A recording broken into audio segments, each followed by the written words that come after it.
Good morning, everyone. Welcome to AI Minute Mondays, where I take a couple of minutes each Monday to demystify AI for everyone.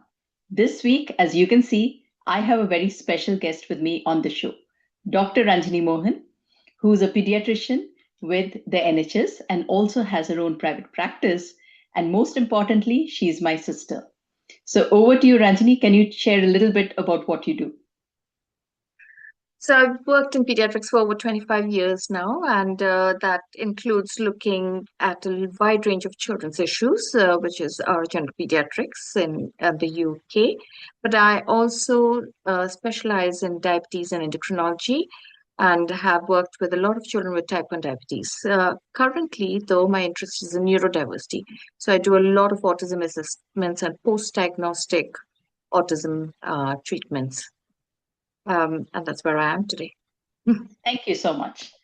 So, recently in the news, Open Evidence, which is a new medical search and AI based application described as the ChatGPT for doctors, has raised another $210 million and is at a valuation of 3.5 billion US dollars.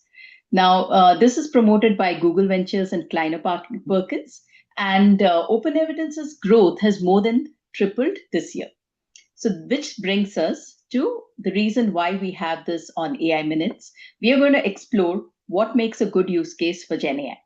So, Ranjini, in your opinion, do we really need AI in medicine? And are we likely to have AI bot doctors in the future?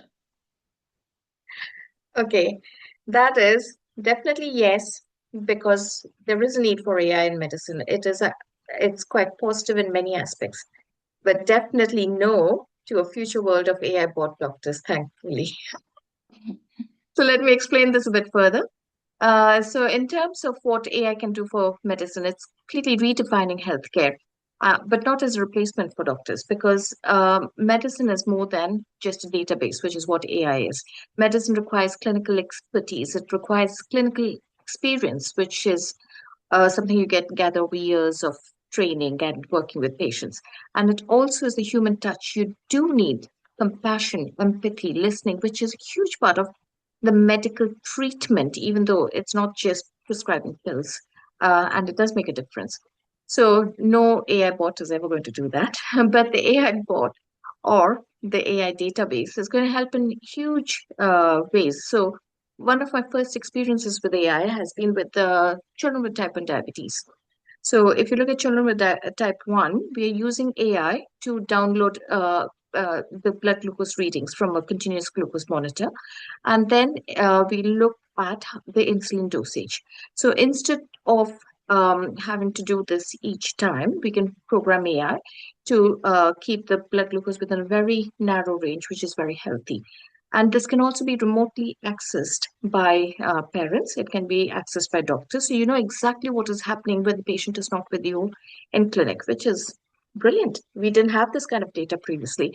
And this definitely improves patient outcome. You can definitely see better HbA1c for these children, which means reduced complications, which means a better longevity and decreased mortality and morbidity. But if you look at other fields as well, one of the fields where it's progressing quite a lot is radiology. So if you look at imaging, what you need is a database. You need to compare thousands of images and you'll be able to pick up the abnormality.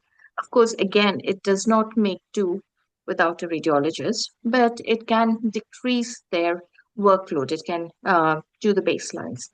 You can do the same in genomics, where they deal with huge amounts of data in order to isolate that particular gene. Similarly, yeah, you can do a lot of work with um, things like transcription.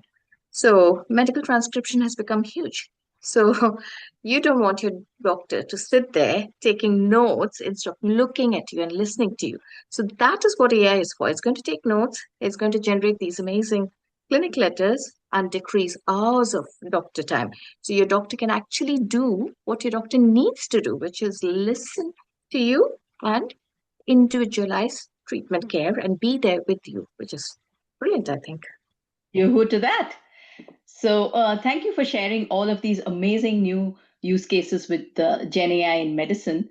So my question is, now that we've talked about the good, what is the bad? Are there any cons to using AI in medicine? I think that's a very interesting question because this is an emerging field, and we are beginning to realize that it's not all hunky-dory rosy stuff. We are going to we are beginning.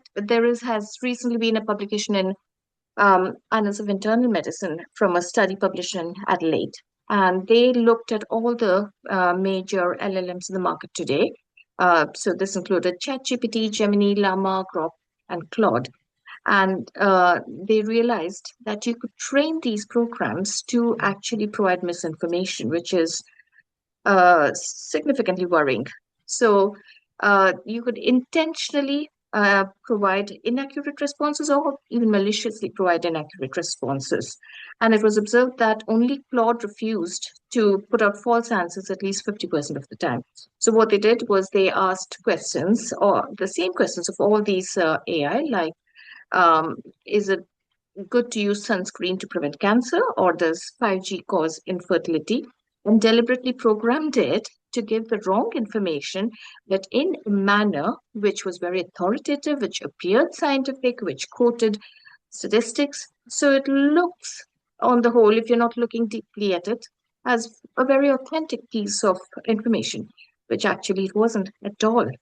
So that makes it really interesting for us to realize that AI needs guardrails. It needs ethical considerations. We have to look at the boundaries of AI, and we have to look at creating systems which are robust, which prevents misinformation being populated either accidentally or maliciously.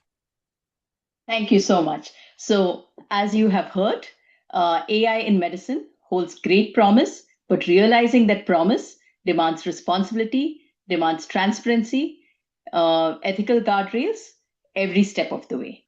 So, thank you so much, Dr. Ranjini Mohan, for joining us on this week's AI Minute Mondays. And that's all that we have. Thank you. Thank you. Bye. Bye.